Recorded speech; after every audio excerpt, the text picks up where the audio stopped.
Hello again, this is Johan again.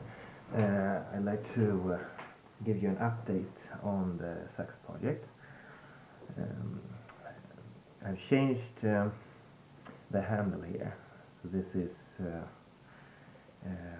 birch.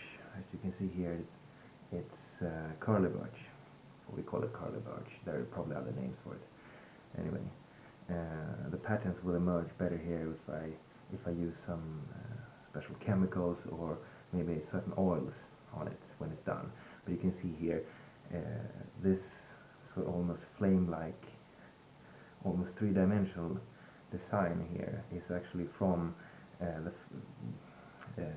tree curling itself in knots, and then when you cut it up you can get cross sections that show this beautiful texture like this. Anyway, what I've done on this one is I've made the back plate.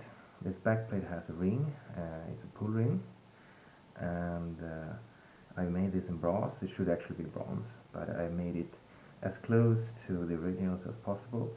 The ones I've been working from is actually a combination of a few of these finds.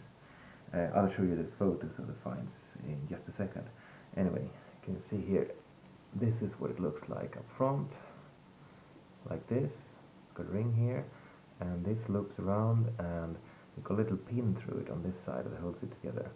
And then you have 3 holes. There could be more holes on some of these, and fewer holes, but usually 3 or 4. You can see here. I'll show you actually. First, I can't attach this right now because I have another piece that goes here that's going to move everything up, and that means that the tang actually protrudes on the back side, so I can't fit it in the slot I made for it. But you can imagine what it will look like, something like this, and then you'll be able to pull the knife out with a piece of string, with a leather cord. Anyway, as you can see, I've polished up a bit since last time, but mostly I've made a completely new handle. I'll show you the designs here. This is from kringla.nu. It's a Swedish site which shows a lot of archaeological finds from Iron Age, well up to, from I think it's Stone Age up to modern times. Anyway, as you can see here, this is a very similar design. It's got a ring like this one is trying to make something like that. I don't know if you can see the comparison here. And then you have the looped plate like this, and you have a pin through it on the other side. And this is the back plate. It's been curved here. I don't know if this is what it actually looked like when it was on the knife. It might have been a knife with a curved end like this. But it's not the knife that I'm actually going to reproduce here. Since this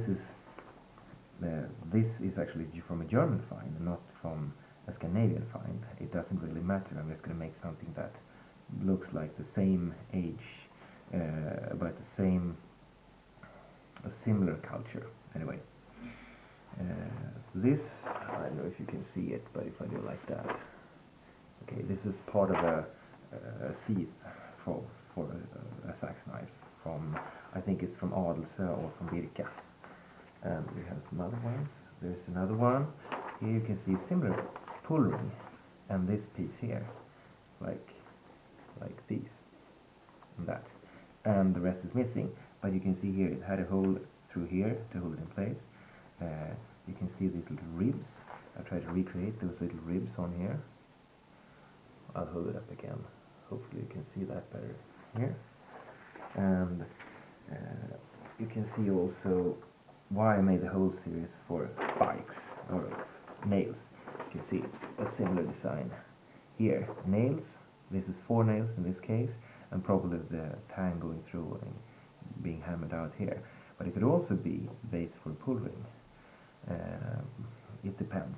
It's not enough left to actually decide which it was. Anyway, this is another one. BJ 581. It's one of several finds anyway from Scandinavia, from Sweden, from Viking Age.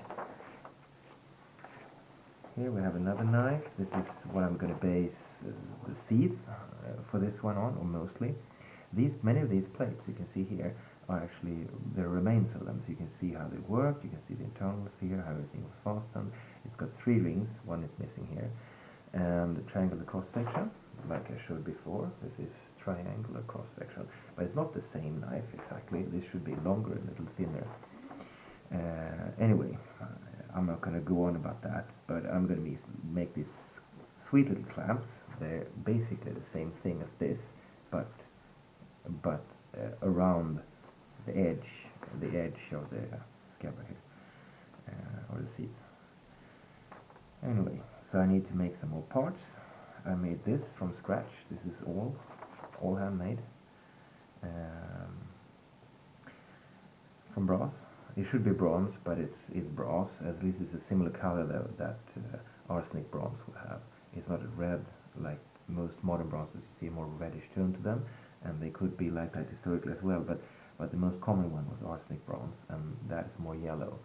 So both, it's easier for me to get brass and a little cheaper, but it's also, I'm trying to get the look of what it might have looked like in Viking Age. Anyway, that's all for now. Thank you very much for watching.